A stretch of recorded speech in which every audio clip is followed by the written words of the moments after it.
Welcome to a new episode of our ESFORIN Change Makers podcast. Today, we are joined by someone who has not only witnessed, but actively shaped the energy transition in Europe, Dr. Dierk Paskert. Hello, Dierk. It is a pleasure to have you as our guest. Hello, Thea, and thanks for having me, and happy to share with you my experience in driving the energy transition, and not only you, but also it's for your audience. With over 2 decades of leadership in the energy sector, Dierk Paskert has helped shape the energy transition. He launched E.ON's first renewable energy strategy in the early 2000s, later served on the executive board of E.ON Energie and led Encavis AG as CEO, transforming it into a leading green power supplier. Today, he brings his strategic insight as an investor and manager to the boards of several major energy companies, including TotalEnergies, E.ON, and ESFORIN. Dierk, you've had a remarkable journey through the energy sector so far. What were specific milestones that especially shaped your journey? Actually, there are several milestones, and each part of it was fascinating, being it with big conglomerates or with just with agile startups. At E.ON, it was innovation in times of prosperity in an established market, fully integrated with significant market share, so not an easy one to really make change happen. At the Mobility House, my own investment since 2011, it was pure startup culture with a belief that at some time stationary or mobile batteries on the street can help stabilizing the grid. At Encavis, it was something else. Again, it was about turning a very profitable financial business model from feed-in tariffs into power purchase agreements, so into the merchant market. And nowadays at TotalEnergies, it's a transformation of an oil and gas major into a multi-energy company with net zero emissions. So all of them very, very different, but all with wonderful experience. You've seen lots of sides of the energy transition. And if you look back, you obviously witnessed a significant transformation of the energy transition. But what were decisive or strategic turning points, not for the companies, but for the overall energy transition? Yeah, these so-called tipping points in a transformation are always very hard to see in forehand. So if you would have asked me when will electrification of mobility pick up, I would have said probably in the first half of the second decade of this millennium or century. But we all know it came much later. In the renewables world, I would say latest with more than 50% of energy production overall from renewables. This certainly marks a decisive point in respective markets. So it's not all over Europe. We know it's market by market, but achieving these marks, I think that certainly is a tipping point. And I would say a tipping point is always a point of no return, where you can't go back into the old world. And I think that is what we realize today. Yeah, this reminds me of something you said to me earlier when we talked in preparation of the podcast, that the energy transition has to be has something that must remain dynamic and has to continuously reinvent itself. So although we cannot look back, we have to continuously reinvent the progress. What does that mean in practical terms, and especially for energy companies and policymakers? Yeah, energy transition, as you rightly said, means a long-term journey over decades. Probably something many politicians at least have forgotten. So they always think about the next 5 years, 4 or 5 years. But energy transition is a marathon over decades. And you are never there. You never reach your final goal. It is an ongoing innovation and really the agility of companies to innovate themselves. That is unfortunately something where politicians and politics is lagging behind most, one has to say. The regulatory framework has to embrace and boost innovation. Sorry to say, but this is, if I look back over the last 20 years, this is hard to see. And that is where energy transition is also suffering in Europe.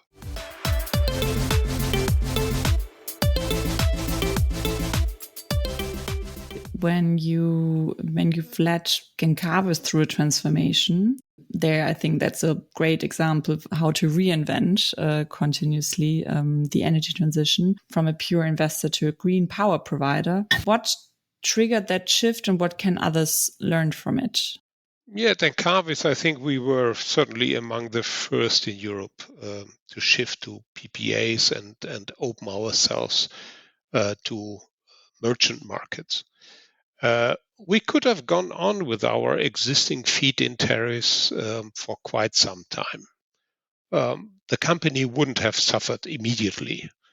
But it was clear to me and my team that there is limited upside in staying longer term in the feed-in tariffs.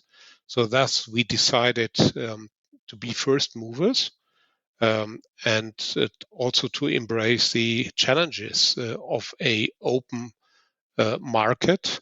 And I think we did right because we learned a lot during that first phase. And we were still able really to pick the good deals in the market in early days. So therefore, no regret. Perfect.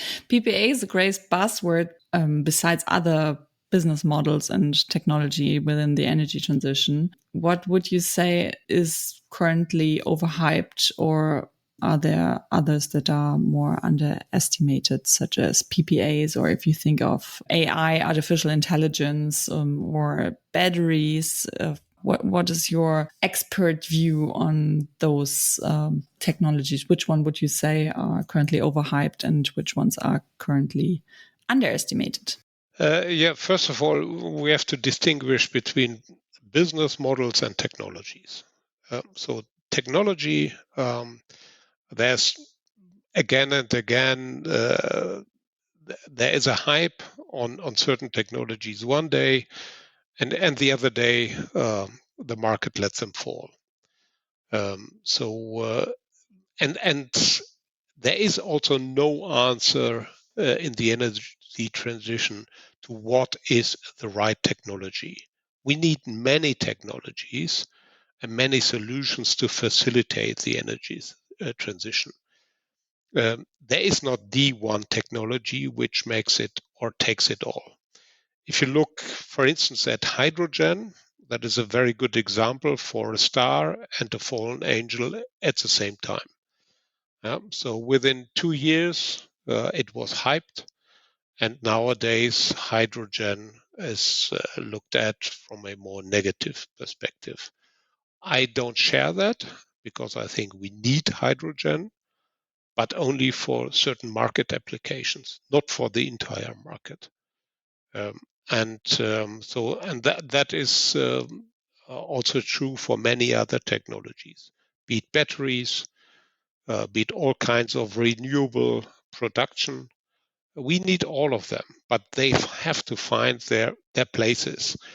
And at the end of the day, it's cost of production which are decisive.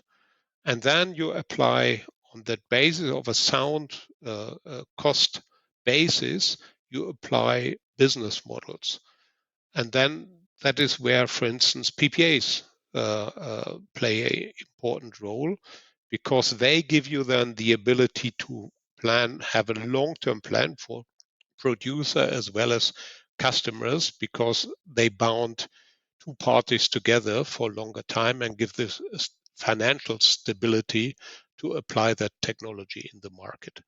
So therefore, the answer is we need a lot of technologies and we need some flexible business models in order to apply them. Mm-hmm. And when you think of business models or technologies such as hydrogen PPAs and so on, what is your take on the plans of, for example, that we want or need to build more gas-powered conventional power plants in Germany? Is that something that's also overhyped? No, definitely not, because that plays now again into this long-term journey. We need secure energy production. And we all know that the wind doesn't blow all the day or day and night, and for sure the sun doesn't shine by night. So therefore, renewables, even if you have a lot of batteries, before you get to a stage where renewables can fix it all, it will take a long, long time. And I would make a question mark behind whether, from an economic point of view for the entire society, it is at all, let's say, a reasonable goal to go to 100% renewable world. Probably 60, 70, 80% will make the bill, and the rest you produce from other sources. And their gas-fired power plants can play a vital role in a different way than in the years before. I mean, in former times, a CCGT would run at 4,000 or more hours a year, so at least half the year or even a little bit more. Probably the new investments in gas-fired are only at 1,000 or 2,000 hours. So complete different economic perspective on that technology. The question mark, so what to do with CO2 emissions, I think there are solutions. You can use carbon capture and other technologies in order to make that happen. But I'm rather a supporter of this kind of different technologies who would really make us to come to net zero in the future, rather than just focusing on 100% renewables. And therefore, long answer to your short question, I think we need gas-fired power plants, but definitely we have to take care about the carbon. Interesting. And when you take a look from Germany to Europe, you already implied what your views on that, but how would you assess the current state of the European energy markets in general in regards to supply security, price stability, or even investor confidence? Yeah, it's a widespread landscape in Europe, because energy transition, market by market, country by country, comes at a different pace. Definitely in Germany, we are probably most advanced, but also with a lot of problems in terms of security of supplies. And I mean, you always have this triangle: security of supply, the environmental aspect, as well as price stability. And at the end of the day, politicians have to fulfill all three goals. It doesn't help you if you are a superstar on one and you are lagging behind on the others. So therefore, you have to always, your energy policy has to embrace all three goals at the same time.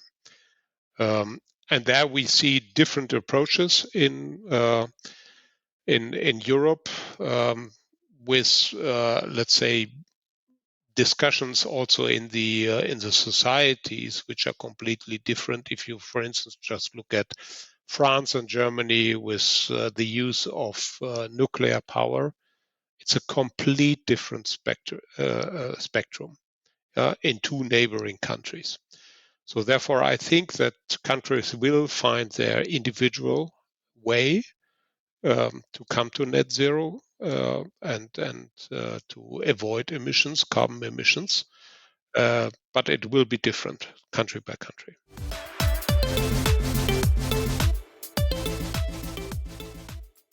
And what can, especially in regards to the European Union, where we try to make Europe as a whole unit and as well, a market that is interconnected. In comparison to Germany and individual preferences and goals, is there anything that policymakers can do to improve the power supply in Europe, especially working together? Or yeah, definitely. As I said before, I'm not blaming politicians, but they have to bring their share to the energy transition, and that is the entire regulatory framework. So without that, we end up in nowhere land. And if you look at least at the last 2 decades, yes, they have provided the regulatory framework. That's true.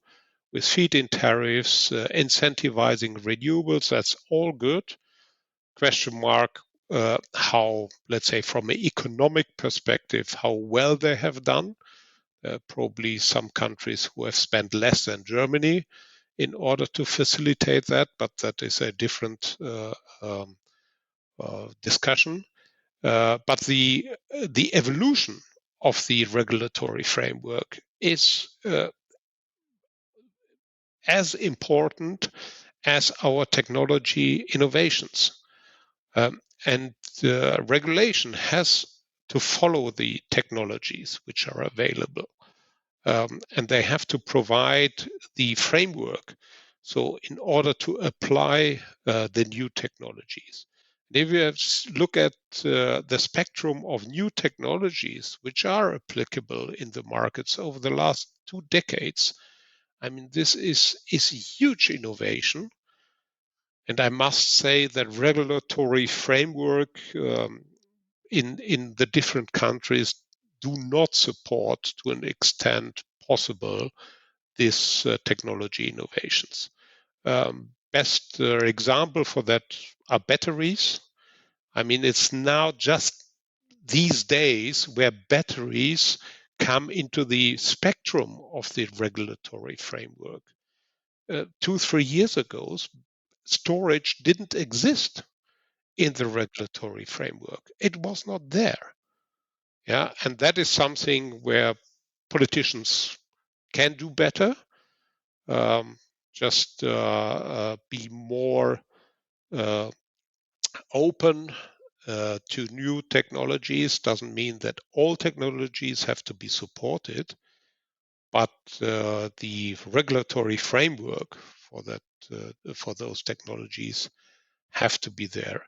That's true for hydrogen. That's true for many other things in the market. And which technologies do politicians have to look out for that are truly change making for the energy transition? Or, for instance, energy companies? That's easy said, but difficult again to see in forehand. These are those technologies which can make it to the market from a cost perspective. Yeah. Certainly renewables, onshore wind, PV. So I think that's without any doubt. So the cheapest way of producing energy from today's perspective. Offshore to a certain extent, but already with a slight question mark behind because it's much more expensive. It's a complete different technology, but I think needed. Hydrogen is one. And then the question mark, so which market should be supplied with hydrogen? For which applications do we use hydrogen? Yeah. Is it sensible to burn hydrogen in gas-fired power plants, or should we use a rare resource like hydrogen for other applications? That is where politicians can have a massive say by incentivizing certain routes of that technology. And I think that is, if you then look at security of supply, the question is, where should the hydrogen come from? Should we produce it 100% in Europe, which is very expensive, or should we bring something over the oceans to Europe? So that is where politicians have a vital role in the energy transition. Besides regulatory decisions and path making, what do successful energy companies do differently? We talked about technology and business models, but is there something particular you could observe in your in the past year or in your experience what those companies that are particularly successful do differently in their business model? Or that is probably not just something which applies for energy companies, but successful companies, successful energy companies lead their respective markets in terms of innovation, in terms of pace, in terms of leadership. Yeah, that is what makes companies at the end of the day successful. And above all, in the energy markets, they have to have a stamina. Yeah, so really the willingness to have a long-term view and follow long-term goals. Without that, again, I think you end up in nowhere. Good example from my own experience, for instance, is TotalEnergies. It's the only oil and gas multi-company committed to net zero. It is not easy to keep that direction when others like BP or Shell chop and change. Yeah. But the leadership of TotalEnergies with the CEO and President Patrick Pouyanné, he has a very clear vision for the company and is consistently year after year delivering on his promises. So it needs that vision, but it needs also such great leaders to win the race. And I'm part of that journey, and I'm happy to be part of that journey at TotalEnergies. And I admire that company for that stamina against a lot of pushback from investors who really have more shorter term focus, who think that the oil and gas business still supplies a lot of good returns. Why should we open our eyes for the renewable world? But the CEO and president, he has a different view, and he sets the basis for the next 20 years for the company. And I think that is a very good example for a very successful company in a difficult transition.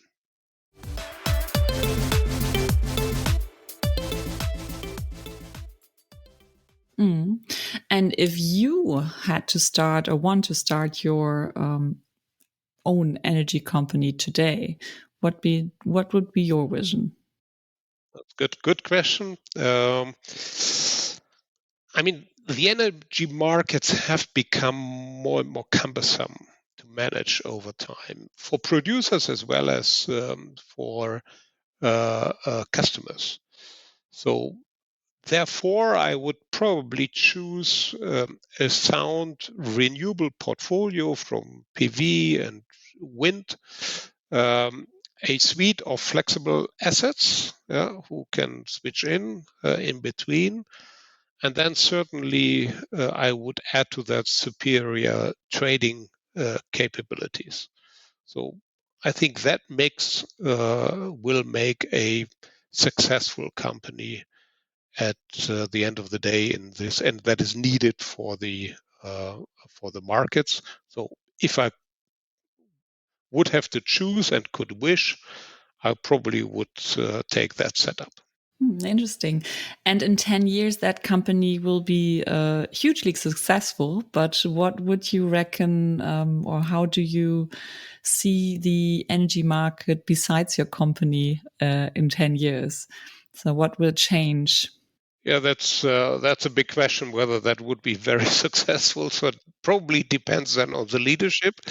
But no, I think in 10 years the markets will not look too different from today's perspective. So it's not a complete new world. It will be different, but we will still find a lot of things which we see already today or have seen 20 years ago. Again, we talk about a very long-term journey, and 10 years is more or less nothing in energy markets. But it will have I think at least in 10 years, a huge capacity of mobile or stationary batteries. So that will be different, definitely, because that all is to come in the next 5 to 10 years. And if you see market by market, there is a huge lineup of battery projects. But there will be also flexible assets like gas peakers, different ones to the ones we have seen in years before. But I also think that will be part of the markets. My interview is coming to an end, and that's why I have to head to my last question. Who is your favorite change maker? Who do you admire for his or her groundbreaking spirit? Yeah, I already mentioned one in an earlier question, but don't want to repeat that.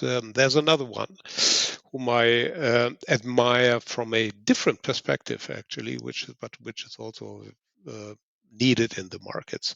It's Leo Moreno, CEO from Celestra and ex-AES CEO of the global renewables business from US. I'm working with him as board member of Celestra, and Leo has embraced the idea of putting customer needs in the forefront of energy offerings. So he builds the entire portfolio of renewables in Celestra from the perspective of customer needs.